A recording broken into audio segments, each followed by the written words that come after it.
ஒரு சாது மரத்தடியில் அமர்ந்திருந்தார். ஒரு பறவை அவரிடம் சென்று பேசியது. ஐயா, உலகை சுற்றி பார்க்க ஆசைப்படுகிறேன்.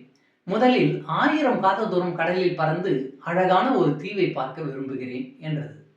பறவையே, உன்னால் அவ்வளவு தூரம் கடலின் மேல் பறக்க முடியுமா? முயற்சிப்பதில் தவறில்லை. ஒரு விஷயத்தை நினைவில் வைத்துக்கொள்.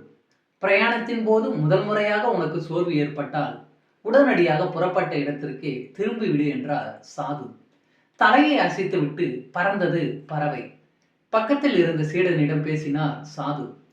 சீடனே, முதல் முறை சோர்வடையும் போது பாதி பலத்தை இழந்துவிட்டோம் என்பதை புரிந்து கொள்ள வேண்டும். அப்போது திரும்பினால் மட்டுமே பத்திரமாக கரைக்கு திரும்ப முடியும் என்றார் சாது. ஒரு வாரத்திற்கு பிறகு பறவை திரும்ப வந்தது. ஐயா, கடலில் 200 காத தூரத்தை அடைந்தவுடன் சோர்வடைந்தேன்.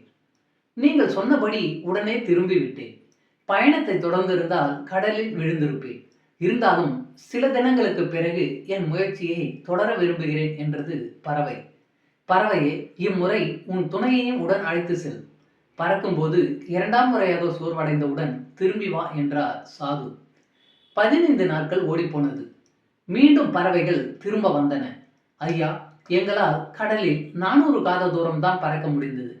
நீங்கள் சொன்னபடி 2ஆம் முறை சோர்வடைந்தவுடன் திரும்ப வந்துவிட்டோம். தொடர்ந்து பறந்திருந்தால் கடலில் விழுந்து இறந்திருப்போம். ஆனாலும் எங்கள் முயற்சியை தொடர விரும்புகிறோம். எங்களுக்கு உதவுங்கள் என்றது பறவை. சாது யோசித்தார். கீழே கிடந்த ஒரு குச்சியை எடுத்து பறவையிடம் கொடுத்தார்.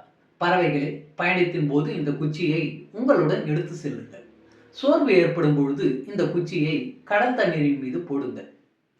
அது மிதக்கும். அந்த குச்சியின் மீது அமர்ந்து ஓய்வெடுங்கள். களைப்பு தீர்ந்தவுடன் மீண்டும் குச்சியோடு பறந்து செல்லுங்கள் என்றார் சாது. பறவைகள் நன்றி சொல்லிவிட்டு பறந்தன. 2 மாதங்களுக்கு பிறகு சாதுவிடம் வந்தன. ஐயா, உங்களின் ஆசையினால் 1000 காத தூரத்திற்கு அப்பால் உள்ள தீவை சுற்றி பார்த்தோம். குச்சியின் உதவியால் சோர்வடையும் பொழுதெல்லாம் ஓய்வெடுத்தோம் என்றது பறவை. பறவைகளே, அருமை. நீங்கள் எடுத்து சென்ற குச்சி உங்களுக்கு சுமையாக இல்லையா என்று கேட்டார் சாது. பறவை பேசியது.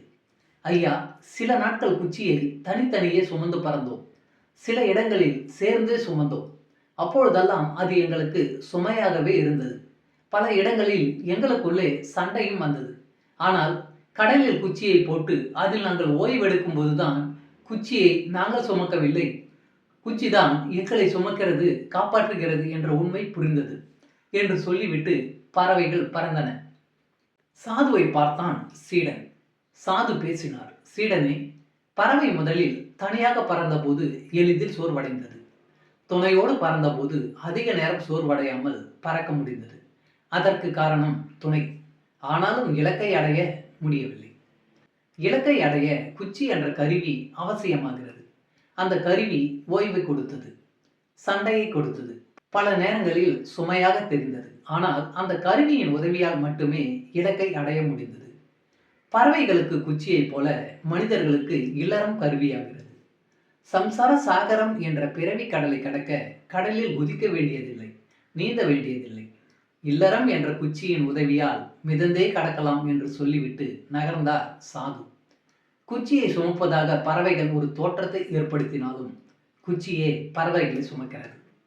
இதே போல கணவனும் மனைவியும் இல்லறத்தை வழிநடத்துவதாக ஒரு தோற்றத்தை ஏற்படுத்தினாலும் உண்மையில் இல்லறமே அவர்களை வழிநடத்துகிறது.